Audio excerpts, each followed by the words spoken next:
Well, Rafa's knees are bothering him again, and it looks like he might not play a tournament until the World Tour Finals. Advantage Roger. Federer's hinted that he might skip Paris, but as long as that's the only tournament he skips, he's still got a shot at finishing the year as #1 in the world. Of course, Roger's still 1,950 points away from Rafa, so it's a lot to ask, but if anyone can do it, it's Roger.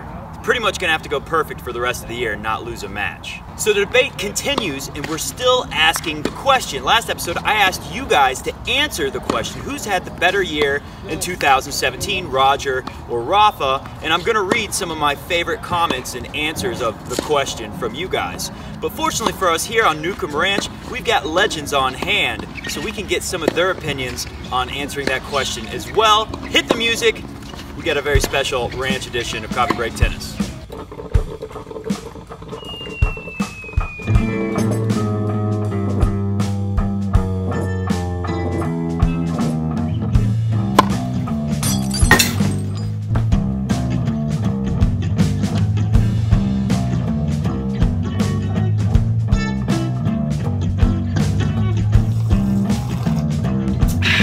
That's good.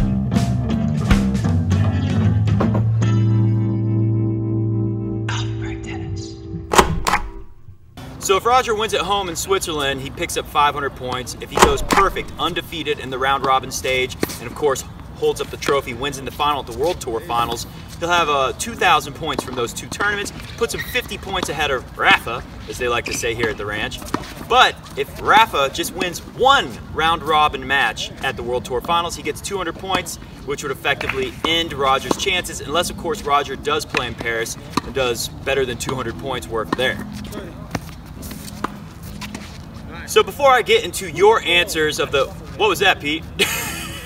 Great drop shot that guy hit. Who hit the drop shot? He hit a drop shot that like hit and spun violently back. Oh my God. Get back at the net and hit us some more of them fancy drop shots.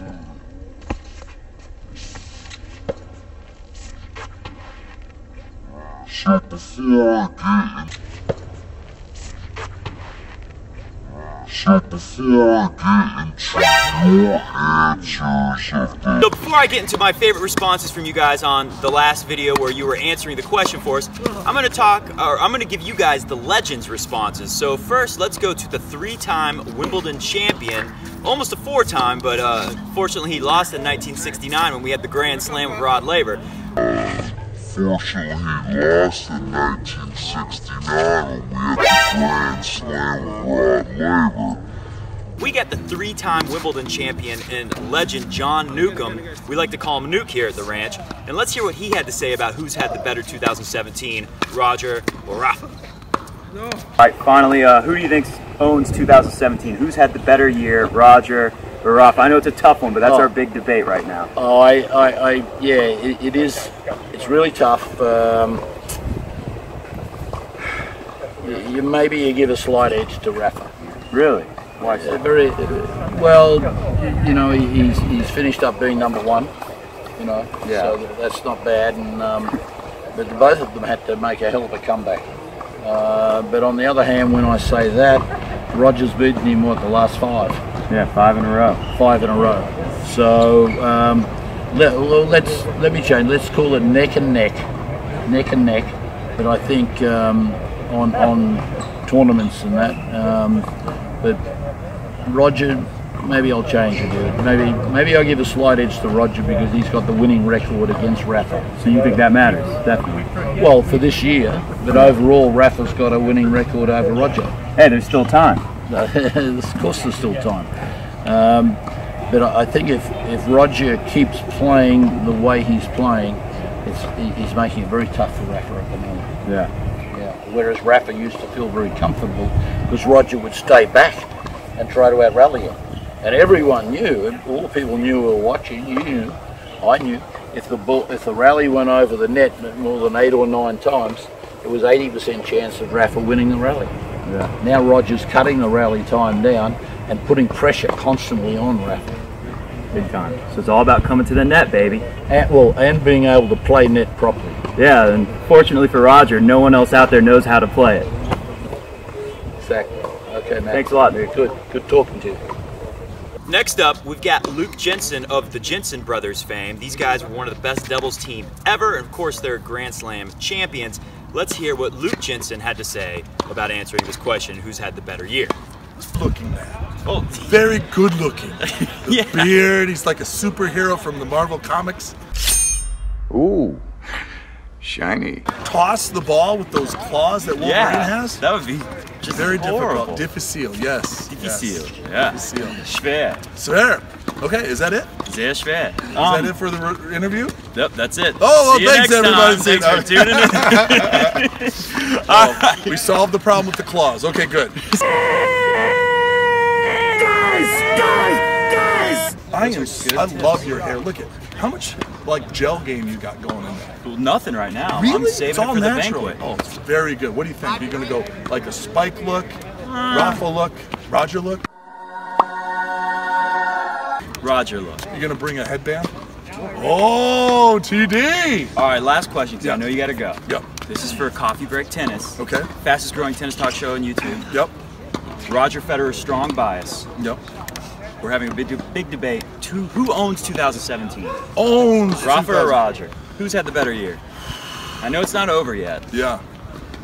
You know, the only thing, that's a good one because they're right neck and neck. I know.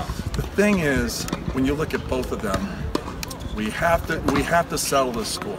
Right. So I say Rochambeau. Rochambeau. First time in history, 2017, we'll have Rafa versus Roger. Rochambeau for the #1 ranking in the world. I hope they know what that Rochambeau means. Dude, you are in the middle of this live broadcast. What is going on? Son of a baconator! We get our Rochambeau in. Yeah, exactly. I think we Rochambeau. I think that's what we do. All right, Rochambeau. If you don't know what that is, look it up. It's from South Park. If you're watching this tomorrow after Rogers beat Rafa, ha ha ha ha, great prediction, mate. I'm watching this tomorrow and God, Roger was amazing. I feel more confident buying an ATP Finals ticket now. Pretty sure Roger will make it to the finals at the very least. Federer did not let Nadal into the game at all in the Shanghai final, and I believe that the match solidified Federer's dominance in 2017 as a whole. So I believe that Fed has had a better year than any other player. The GOAT's first serve percentages were also a scary statistic, which again I believe puts him ahead of Nadal. Both Nadal and Federer are champions of tennis, but Federer is the greatest of all time for a reason. Hope he finishes this year world #1, even though the great man himself said anything beyond this point is just a bonus. Hashtag Fedhead, and believe with the 20 in it. Of course, I like it when someone hashtags a Fedhead, and I love it when you believe that we're going to get a 20th slam. I truly believe we will. Can't say if Roger or Rafa's had a better year, but 2017 was the most beautiful year in the history of tennis. I don't know, some of the legends might argue on that, but it's definitely a good one. It all started when Rafa and Roger set up a mouth-watering finale in Australia. After that, there was no looking back for both of them. They've shared slams, but the manner in which they won is incredible. Rafa winning his 10th French without dropping a set.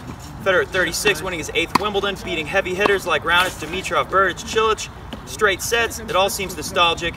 Takes us tennis lovers back to the glory days of 2005 to 2008, and these guys were in the process of becoming legends. Just 3 tournaments remaining, and it's sad to see this year end. Classic. I love this one. Actually easy to answer. I'm a soccer fan, and when there's even points at the end of the season, an even goal difference, then the head-to-head count is the decider, and that one Roger has, hands down, 4-0. So if this was soccer, Roger automatically wins because he's got the 4-0.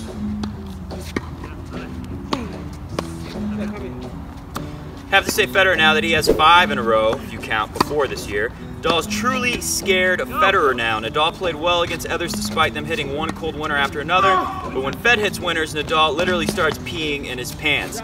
I don't know if Nadal is peeing in his pants, but I'll tell you one thing, Roger has definitely reversed it. He's flipped the script. It does look like now Nadal's holding that runner-up trophy at the end of these tournaments, thinking, how in the world can I beat this guy? And it wasn't too long ago when we saw that happening to Roger all the time when he'd lose to Rafa. All right, last one. How about that jam back there? Hey, make sure you catch this. Move closer. Closer, closer. Yeah, don't worry. Last one. Who's had the better year? Federer, because Roger actually beat top guys to win his 2 slams and now 3 Masters. He's also 9-1 against the top 10, and 3 of those wins were over Nadal, now 4, his comments before the win. All 5 of his titles were won versus top 10 players. Who did Federer beat? Guys like Nadal, Wawrinka, Nadal more than once, obviously, Alexander Zverev, Marin Cilic. Consider this, Nadal did not have to play/beat anyone in the top 25 to win the US Open. No one. Has that ever even happened before? The highest ranked player he beat was Del Potro at 28 in the world. Sorry, but the US Open was like a 500 event on steroids. Interesting theory. Alright guys, well it looks like we're losing light here and we're gonna have to shut it down. That's why you hear the sound of the music. It's been very fun here at Newcombe Ranch with the legends. Don't forget, we're Crunch Time Coaching. That's who brings you Coffee Break Tennis, and that's who brings you some of the best on-court instruction in the world on the internet. And TennisCon has been one of our most awesome experiences that we've ever been a part of. So make sure you click up here and check out TennisCon while you still can. It's been a lot of fun broadcasting from Newcombe Ranch here during Tennis Fantasy Week, and it's been awesome to be a part of TennisCon. Click up here to check out TennisCon while you still can. It's truly a unique event. And of course, we got the legends and a whole lot more. Thanks a lot, guys. I'm Matt from Coffee Break Tennis and Crunch Time Coaching, signing out with my special guest hitters. If you guys are admiring their shots in the background, introduce yourself and where you're from, boys. I'm James. I'm from Glasgow in Scotland. Sounds like a cool place. It's a pretty cool, literally cool, really cool. Oh, it's cool. Do they drink there?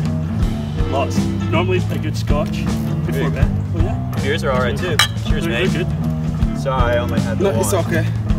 I'll have one after. We can share. This is Eric. Yeah, share it. They worked hard. They earned it. Thank you. Thank you. Cheers, mates. Cheers. Cheers. In the tennis world, that's what just. Can you imagine trying to toss the ball with those claws? That would be very cool. Good to see. Yes. Schwer. Okay, is that it? Sehr schwer. Is that it for the interview? Yep, that's it. Oh, well, See you thanks next everybody. time. Thanks for tuning in. We solved the problem with the claws. Okay, good.